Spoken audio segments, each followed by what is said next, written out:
Bismillahirrahmanirrahim. Assalamualaikum warahmatullahi wabarakatuh. Nah, apa kabar Anda semua? Kembali lagi bersama Ustazah Eka dalam pelajaran Bahasa Indonesia. Nah, sebelumnya kita sudah belajar ya mengenai apa itu pengertian teks deskripsi, apa ciri-cirinya dan jenis dari teks deskripsi. Masih ingat bukan tentang pengertian, ciri-ciri dan jenisnya? Nah, hari ini kita masuk materi baru, yaitu menjelaskan isi teks deskripsi. Nah, KD-nya masih sama ya tentang KD sebelumnya. Nah, sekarang coba perhatikan teks berikut.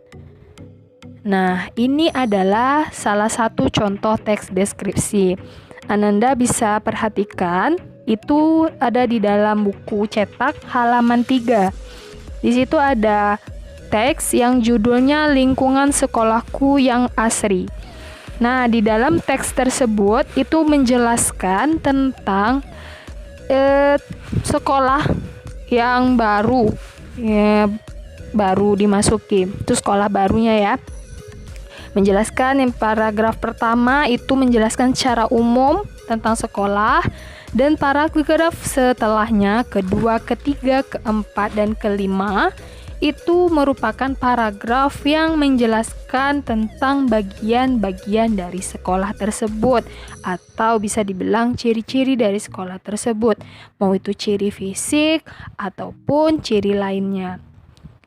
Nah, bisa ya Ananda perhatikan, Ananda baca nantinya untuk paham apa isi dari teks tersebut. Nah, Ustazah jelaskan sedikit ya. Nah, kemarin kita belajar bahwa teks deskripsi itu tidak jauh dari objek. Nah, objek dari bacaan sebelumnya itu apa? Ada yang tahu?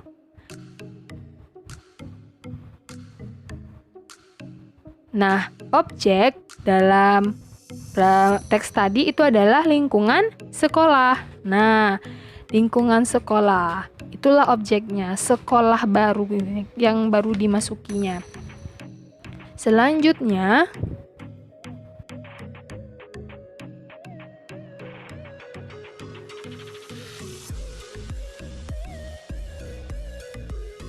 nah, pada slide selanjutnya ini kita akan membahas tentang informasi apa atau isi apa saja yang dibahas di dalam teks deskripsi yang tadi. Nah, informasinya itu terdapat pada setiap paragraf yang menyusun teks tersebut. Ada berapa paragraf? Ada 5, berarti ada 5 informasi. Nah, pada paragraf pertama itu berupa informasi umum. Ya, jadi dia hanya secara umum saja, tidak menjelaskan secara khusus tentang lingkungan sekolah tersebut, hanya secara umum.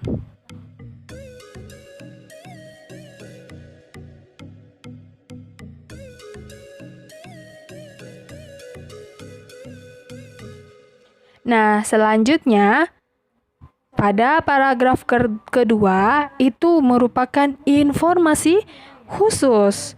Informasi khususnya itu adalah menjelaskan tentang sekolah baru, ya, menjelaskan tentang sekolah barunya itu apa-apa saja, terdapat apa-apa saja prestasinya. Nah, itu dia informasi khusus 1. Nah, selanjutnya pada paragraf 3 ada juga informasi khusus. Kita kasih nama informasi khusus 2, yaitu menjelaskan tentang sekolah yang asri dari luar, tentang pintu gerbang, dan segala hal tentang ciri fisik dari sekolah tersebut. Kita lanjut. Nah, pada paragraf keempat itu juga informasi khusus ya nak, tidak informasi umum. Informasi khusus kita kasih namanya informasi khusus 3, yaitu dia menjelaskan tentang sekolah tadi secara rinci lagi ya, tentang bagiannya lagi, beda dia dari yang paragraf 1. Terakhir ada namanya juga informasi khusus ke-5. Nah, ini adalah penjelasan dari yang tadi saya jelaskan. Bisa Ananda lihat di buku pada halaman 5. Nah, secara umum, teks deskripsi itu berisi informasi yang berbentuk kalimat deskripsi. Nah, pertanyaannya kalimat deskripsi itu apa?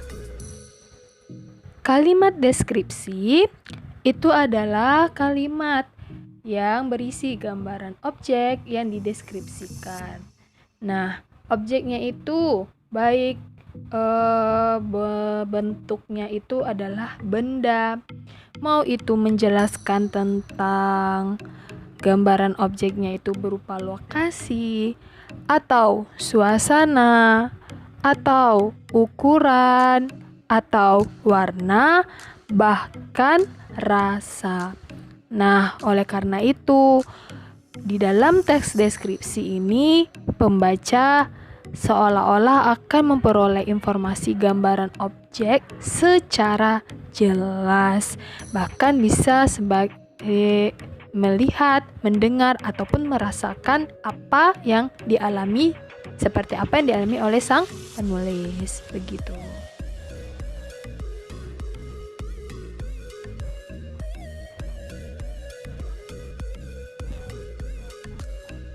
Nah, lanjut. Isi di dalam di dalam segala macam teks itu merupakan bagian utama. Mau dalam teks apapun, mau teks deskripsi, mau teks laporan, mau teks prosedur, pasti ada namanya isi. Nah, itu tidak bisa dihilangkan. Makanya dia merupakan bagian utama. Nah, isi itu merupakan bagian utama dari teks.